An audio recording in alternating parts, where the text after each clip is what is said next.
ഇതാരായി ഇരിക്കുന്നേ? എന്റെ മാലയും കമ്മലും ഒന്നും ഇട്ട് കാണാൻ പറ്റില്ല. ഭാഗ്യം.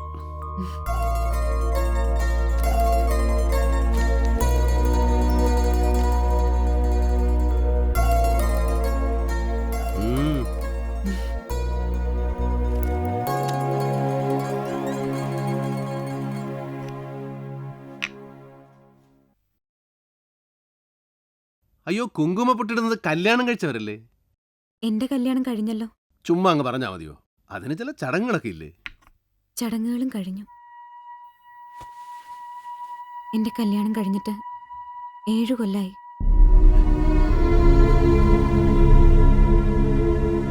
7 കൊല്ലം? മണിക്കുട്ടൻ എന്ന പേര്. കരിപ്പയിൽ കന്നുകാലികളുടെ കച്ചവടം. പൊള്ളാച്ചിയിൽ പോയി മാടിനെ കൊണ്ടുവരും വിൽക്കാൻ. കന്നുകച്ചവടം കാരണം നാട്ടുകാരെ വിളിച്ചിരുന്ന പേര് കന്നുകുട്ടൻ.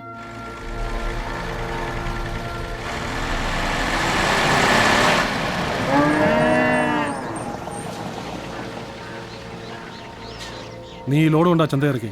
ആ പൊട്ടം കിട അവിടെ കാണും.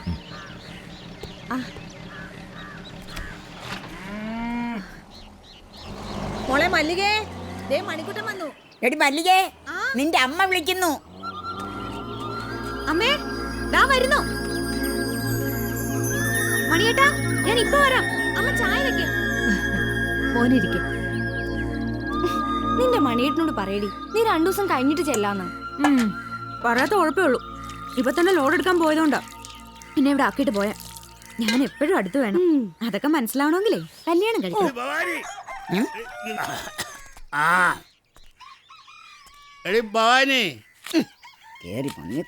കുറച്ച് വെള്ളം എടുത്തടി. അമ്മാവൻ ഇന്നും പതിവ് തെറ്റിച്ചിട്ടില്ല. നിന്നോട് പറഞ്ഞ ഇച്ചിരി വെള്ളം എടുക്കാൻ. ഈ മീൻ വെട്ടി കഴിയാതെ എഴുന്നേക്കാൻ പറ്റില്ല. വെള്ളം എന്തിനാണെന്ന് എനിക്കറിയാം. എനിക്ക് വെള്ളം തന്നിട്ടും അതിന് നിന്റെ ചാളക്കറി ഉണ്ടാക്കല്. ഒരു ദിവസം നിങ്ങളെ കാല് ഞാൻ വെട്ടി മാറ്റും. അന്ന് തന്നെ ഞാൻ ചവിട്ടി കൊല്ലോടി. സാധനം വെള്ളം ഞാൻ ഒഴിച്ചു തരാം. എന്റെ ഒരു ആഗ്രഹമാ. ഒരു 90 ഏറ്റു. അത് മതി. എടി കടലാമേ, പെണ്ണുങ്ങളായ ഇങ്ങനെ വേണം. നല്ല ആളാ. ഇന്നലെ തന്നെ വരുമെന്നും പറഞ്ഞു പോയിട്ട് അതിന് മാടിനെ കിട്ടണ്ടേ? ഒന്ന് വിളിച്ചു പറയണ്ടേ? ഇന്നലെ ഞാൻ ഒരു തുള്ളി പോലും ഉറങ്ങിയിട്ടില്ല.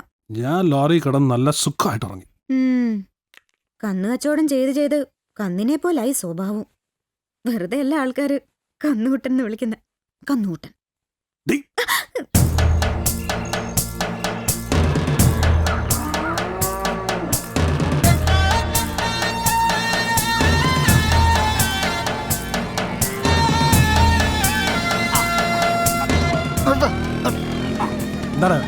അല്ല, കാച്ചിന് ആവശ്യമുണ്ടെന്ന് കരുതി തോന്നിയ വിലയിട്ടാലേ ഇവറ്റകളൊക്കെ ഇവിടെ നിന്ന് പോകത്തേ ഉള്ളൂ. പറഞ്ഞ വിലക്കാണെങ്കിൽ നീ വിറ്റാ മതി കേട്ടോ. ഓ, പറഞ്ഞ വിലക്ക് നീ തന്നെ മേടിക്കേണ്ട വരും.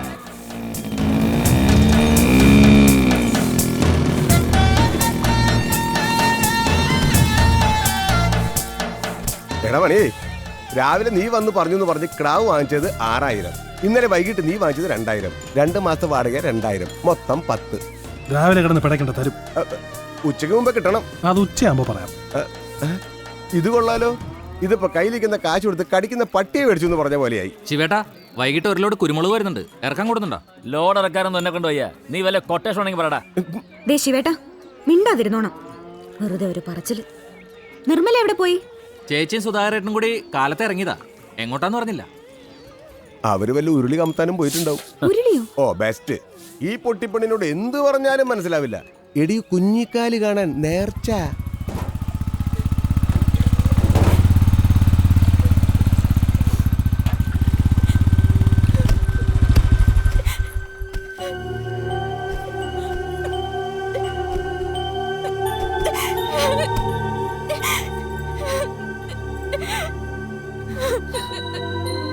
നിർമ്മലേ, എന്തു പറ്റി? എനിക്കിനി ജീവിക്കണ്ട. ചത്താ മതി, ചത്താ മതി. എന്താടാ രാവിലെ 2 പ്രാവശ്യം വന്ന് നോക്കി. നീ എവിടെ പോയിരുന്നു? അത് ചേട്ടാ, ഞങ്ങൾ ആശുപത്രിയിൽ പോയതാ. ഡോക്ടറെ കണ്ടോ? കണ്ടു. എന്നിട്ട്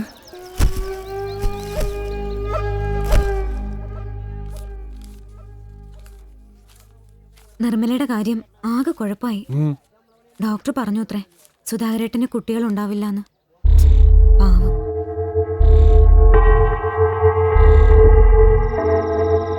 കുറച്ചു ദിവസം കഴിഞ്ഞപ്പോൾ ഞാൻ കേട്ടു മണിയേട്ടനും നിർമ്മലയും തമ്മിൽ എന്തോ ഒരു അടുപ്പം തുടങ്ങിയെന്ന്. ഞാനത് കാര്യമാക്കിയില്ല. ഒരു ദിവസം രാത്രിയിൽ അത്താഴം കഴിച്ചുകൊണ്ടിരുന്നപ്പോൾ ഞാൻ വെറുതെ ചോദിച്ചു. ഞാനും കേട്ടു. നീ അതൊക്കെ വിശ്വസിക്കുന്നുണ്ടോ? ഇല്ല. നാട്ടുകാർക്ക് എന്താ പറയാൻ വയ്യാത്തെ? നീ വെറുതെ ഓരോന്നാലോചിച്ച് മനസ്സ് വിഷമിക്കണ്ട.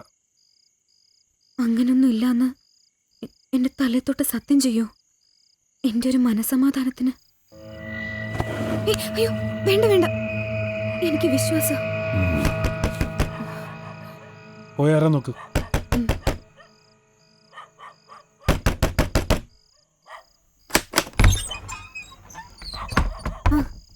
സുധാരേട്ടനോ?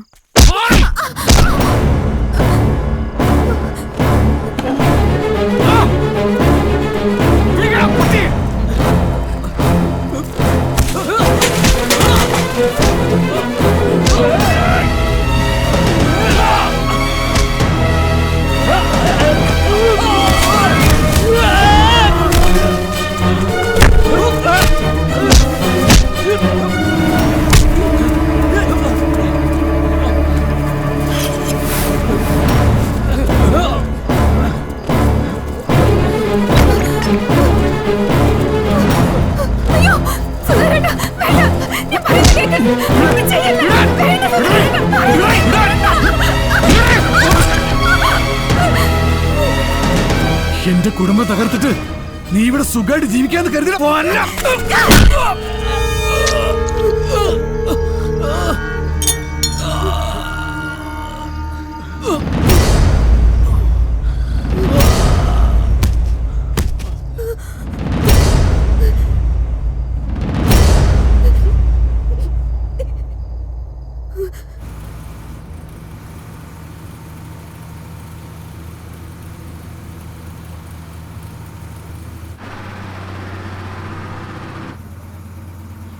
ഇനിയിപ്പോ 2 വളവും കൂടി കഴിഞ്ഞ കരിപ്പയായി. വീട്ടിൽ നിന്നിട്ട് നാളെ പോയാൽ മതി. വേണ്ട, അതൊന്നും ശരിയാവത്തില്ല. പിന്നെ ആരാ എന്താ 100 കൂട്ടം ചോദ്യങ്ങൾ, ഉത്തരങ്ങൾ, അതൊക്കെ പുറം അവിടെ കൊണ്ട് എത്തിക്കുക. അതോടെ എൻ്റെ ജോലി കഴിഞ്ഞു. ഈ ബസ് മടങ്ങി പോകുമ്പോൾ ഞാനിതീ പോകും. പണി കാത്തിരിക്കുന്നുണ്ടാവും. കഴിഞ്ഞതൊക്കെ കഴിഞ്ഞു. ഇനി 2 ആളും സന്തോഷമായിട്ട് ജീവിക്കണം.